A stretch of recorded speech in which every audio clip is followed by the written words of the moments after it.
ভাতে মরবে পাকিস্তান, কারণ সম্পূর্ণ বাণিজ্য বন্ধ। এর আগে ঘুরপথে আমদানির কথা বলা হয়েছিল, ভারত সেই আমদানিও পুরোপুরি বন্ধ করে দিল। আমাদের খরচ হয় আমদানিতে মাত্র $4.2 কোটি, কিন্তু পাকিস্তানের ক্ষেত্রে বিরাট প্রভাব পড়বে। কথা বলবো মৈত্রেয়ীর সঙ্গে। মৈত্রেয়ী,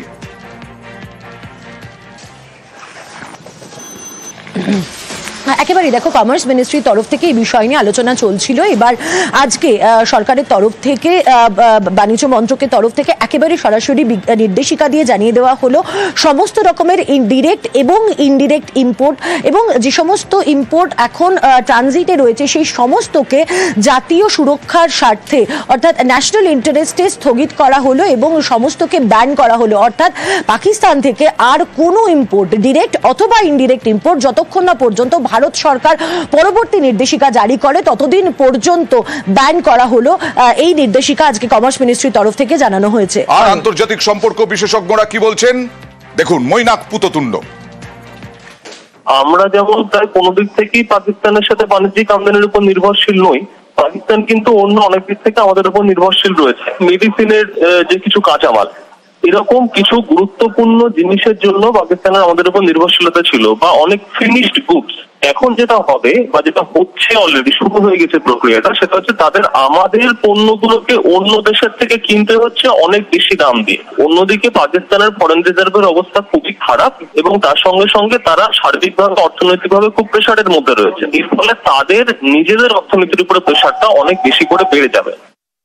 যেদিন জঙ্গি হানা হয়েছিল সেই দিনই সৌদি আরব সফর কাটছাট করে প্রধানমন্ত্রী ফিরে এসেছিলেন। আর এবার প্রতিরক্ষা মন্ত্রী রাজনাথ সিং, আসলে সেনাবাহিনী তো ঘুঁটি সাজাচ্ছে, রাজনাথ সিং মস্কো সফর বাতিল করলেন। 9 মে রাশিয়ার বিজয় দিবস, সেখানে যাচ্ছেন না রাজনাথ সিং। জঙ্গি হামলার জেরে উত্তপ্ত ভারত পাক সম্পর্ক, তাই মস্কো সফর বাতিল। 9 মে মস্কোয় বিজয় দিবসের কুচকাওয়াজ, মস্কো সফর আগেই বাতিল প্রধানমন্ত্রীর পহেলগাঁও হামলার পর।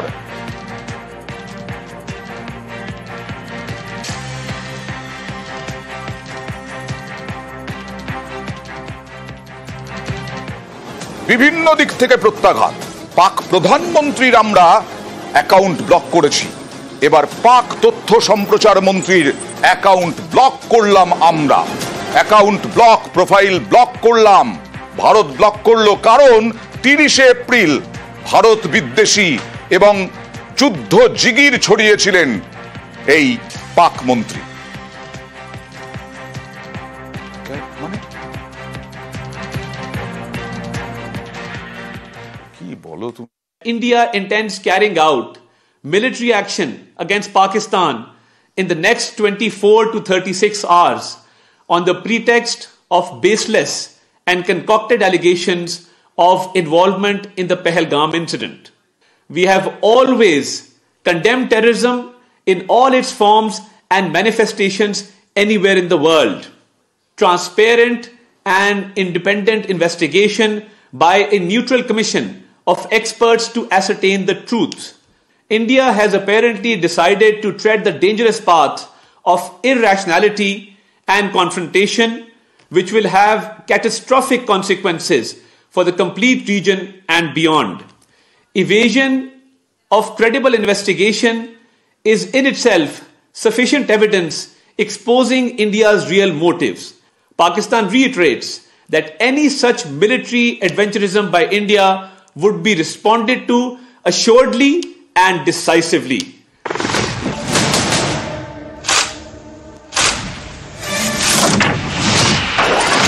आजमाने की कोशिश की, फिर तो जवाब भी उतना ही प्रचंड मिला। आतंकवाद को धूल समेत उखाड़ देना हमारा संकल्प है और वो सिद्ध होगा।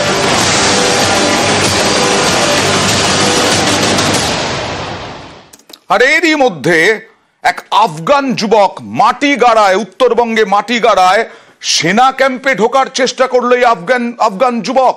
সরাসরি চলে যাব প্রতিনিধি বিশ্বজিৎ মিশ্রর কাছে। কে এই যুবক, কেন আফগান এই যুবক সেনা ক্যাম্পে ঢোকার চেষ্টা করেছিল, কোন রকম চক্রান্ত আছে কিনা?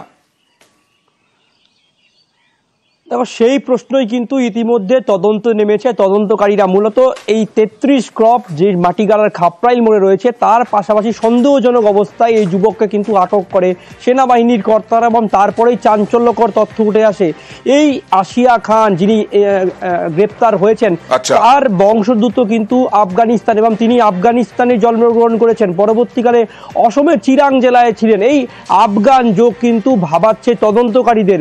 পরবর্তীকালে সেনাবাহিনীর কর্মীরা কিন্তু তারা মাটিগাড়া পুলিশের হাতে দেয়, এবং এই যুবক তিনি কিন্তু স্বীকার করেছেন যে তার বংশ এখনো আফগানিস্তানে রয়েছে এবং তার কাছ থেকে বেশ কিছু দস্তাবেজ উদ্ধার করেছে। তবে কেন সেনাবাহিনীর ঘোরাঘুরি গভীরভাবে দেখা উচিত যে কেন এই আফগান যুবক সেনা ক্যাম্পে ঢোকার চেষ্টা করলো।